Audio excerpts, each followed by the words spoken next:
Hello friends, आज की video में हम देखेंगे जल जनित बीमारियां, यानी दूषित जल से जो है हम कौन कौन सी बीमारियां हो सकती हैं और पीने योग्य जल को प्रदूषित रहित के उपाय कि ये जो हम जल है उसको हम पीने योग्य कैसे सुरक्षित रख सकते हैं, उसको प्रदूषण से हम कैसे मुक्त रख सकते हैं। मानव शरीर में उपस्थित जल अनेक अर्थों में जीवनदाता है, इसलिए कहा भी गया है जल ही जीवन है। आप लोग देखा होगा कि जीवित रहने के लिए जो है हमको सांस लेने के लिए हवा चाहिए और प्यास लगने पे पानी और भूख लगने पे हमको भोजन चाहिए। भोजन तो जो है अगर हमको कुछ समय तक नहीं भी मिले तो फिर हम जीवित रह सकते हैं, लेकिन जल जो है हमको जब प्यास लगता है तो हमको तुरंत जल की आवश्यकता पड़ती है। शुद्ध और साफ जल का मतलब है वह मानव स्वास्थ्य के लिए हानिकारक अशुद्धियों और रोग पैदा करने वाले जीवाणुओं से मुक्त होना चाहिए। यानी जो जल हो उसमें जो है हानिकारक जो भी वायरस होते हैं, जो जीवाणु होते हैं, वो सब नहीं होने चाहिए और उससे जो है हमारे शरीर को कोई हानि ना हो। यानी कि वो जो है रोग पैदा करने वाले जीवाणुओं से भी मुक्त होना चाहिए, वरना जो है हम यह पीने के काम में नहीं ला सकते। रोगाणुओं जहरीले पदार्थों एवं अनावश्यक मात्रा में लवणों से युक्त पानी अनेक रोगों को जन्म देता है। दूषित जल से रोगजनक जीवों से उत्पन्न रोग विषाणु के द्वारा कौन कौन से रोग होते हैं, तो विषाणुओं के द्वारा पीलिया, पोलियो, गैस्ट्रो एंट्राइटिस,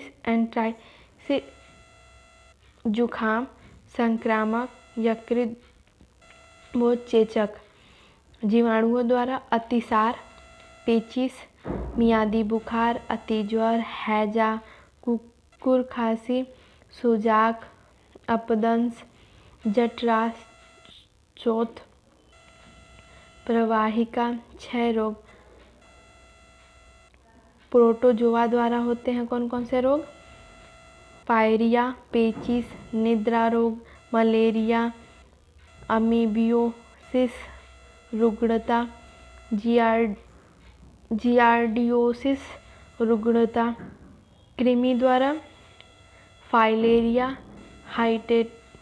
हाइटेटिस सिस्ट रोग तथा पेट में विभिन्न प्रकार के कृमि का आ जाना, जिसका स्वास्थ्य पर बुरा प्रभाव पड़ता है। रोग उत्पन्न करने वाले जीवों के अतिरिक्त अनेक प्रकार के विषैले तत्व भी पानी के माध्यम से हमारे शरीर में पहुंचकर स्वास्थ्य को प्रभावित करते हैं।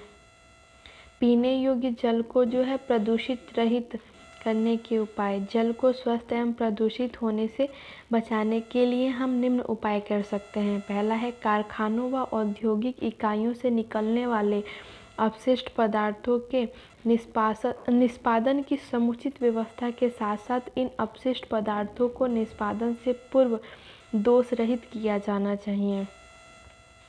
नदी या अन्य किसी जल स्रोत में अपशिष्ट बहाना या डालना गैर कानूनी कर प्रभावी कानून कदम उठाने चाहिए।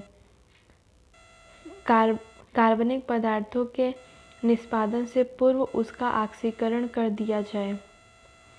नेक्स्ट है, पानी में जीवाणुओं को नष्ट करने के लिए रासायनिक पदार्थों जैसे ब्लीचिंग पाउडर आदि का प्रयोग करना चाहिए। स्नान करने एवं ब्रश करने में अनावश्यक पानी नहीं बहाना चाहिए।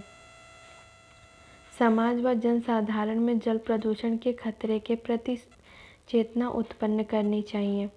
घर के कूड़े कचरे व मल मूत्र को नदी नालों में प्रवाहित नहीं करना चाहिए। जल को पीने से पहले प्यूरिफाई कर लेना चाहिए। वर्षा जल संरक्षण का उपयोग करना चाहिए।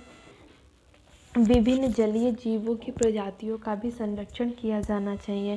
यानी जो जलीय जीव होते हैं वो भी हमारे नदी के पानी को शुद्ध करते हैं।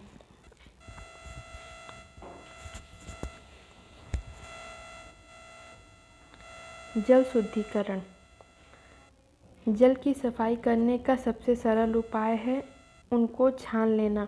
गांव देहातों में लोग पुराने साफ धोती का इस्तेमाल जल को छानने में करते हैं।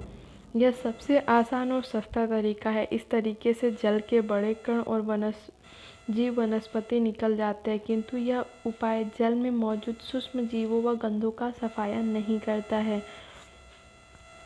तो इसके लिए हम दूसरा उपाय इसमें कर सकते हैं, पानी को उबाल लेना।